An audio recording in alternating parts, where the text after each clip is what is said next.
Hola, ¿qué tal? Mi nombre es Jesús Wong y vamos a hablar sobre psicología social. La psicología social es una disciplina que se encarga del estudio de un individuo dentro de un contexto social.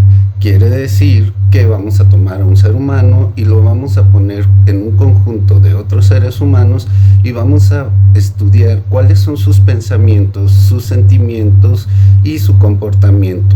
En 1954, C.W. Alport trató de hacer una definición de la psicología social, tratando de decir que era la manera en que los sentimientos, pensamientos y comportamientos de un individuo eran influenciados por una presencia real, imaginaria o tácita, es decir, real cuando un individuo tiene que comportarse porque hay unas reglas o unos establecimientos de lineamientos en forma del comportamiento que tienen que desarrollar los individuos.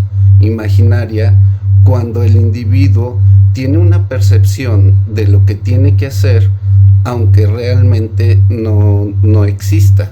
Es decir, por ejemplo, si yo voy a otro país, tengo la noción de que en Japón tengo que ir delante de la mujer porque es parte de la cultura que yo asumo que he investigado. Sin embargo, es imaginaria porque no estoy allá y sin embargo tengo esa noción. Y tácita es de reglas que ya se establecieron y que son básicas para que pueda haber una convivencia sana. La forma en que el ambiente influye en una persona se podría decir que es psicobiológico-social, es decir, que incluye todas las esferas de la conformación de una persona. Pongamos un ejemplo muy claro.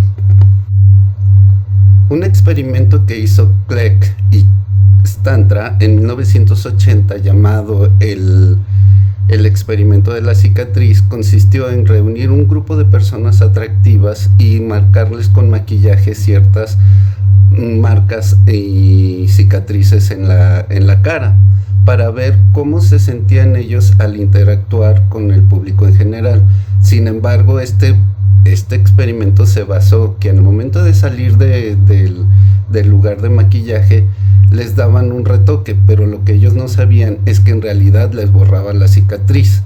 ¿Qué ocasionó esto? Que cuando regresaron las personas platicaron de una experiencia traumática donde las personas mostraban rechazo hacia su forma, hacia su apariencia. Pero lo interesante de esta cosa es que en realidad no tenía ninguna marca, pero la percepción que ellos tenían de sí mismo había cambiado, lo que provocó que ellos mismos, pudiéramos decir, vieran monos con tranchetes o se distorsionara su percepción al grado de poder decir que las otras personas lo trataban de forma diferente, sin que esto fuera real. Este estudio se conoce como Perceptions of the Impact Negatively Valued Physical Characteristics Social Interaction. Kurt Lewin, 1980, uno de los autores principales de la psicología social, plantea la teoría de campo. Menciona el espacio vital, que es el campo en el que interaccionan todos los conocimientos que he aprendido socialmente y mis conocimientos personales, mis preferencias, mis decisiones, mis ideales. También habla sobre la dinámica de grupos, donde principalmente se refiere al liderazgo y a otros entornos donde la interacción de diferentes grupos sociales provocan un comportamiento.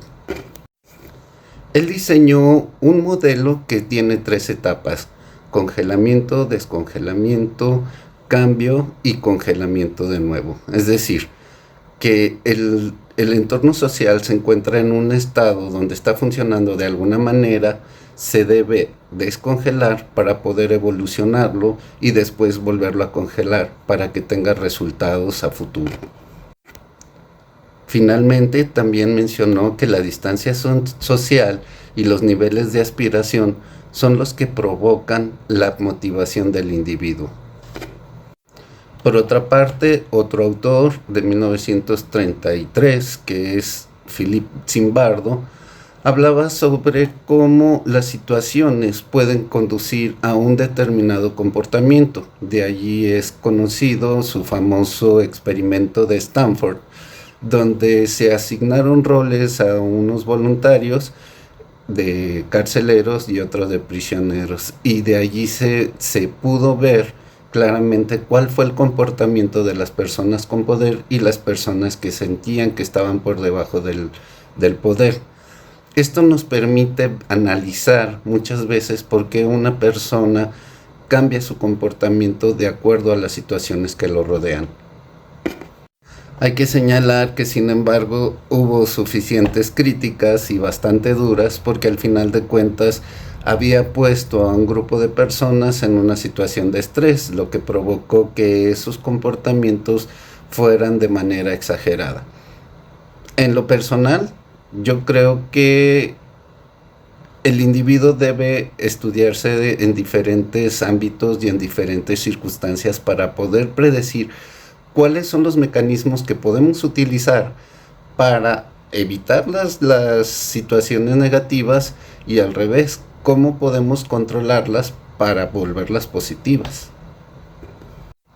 En sí, ¿cuál es la función de la psicología social? La psicología social es una forma de poder prever las formas en que un individuo va a actuar bajo determinadas circunstancias y así poder darle un entorno donde pueda desarrollarse mejor y pueda ser una persona que sea funcionalmente social para el contexto, para la sociedad, para la cultura.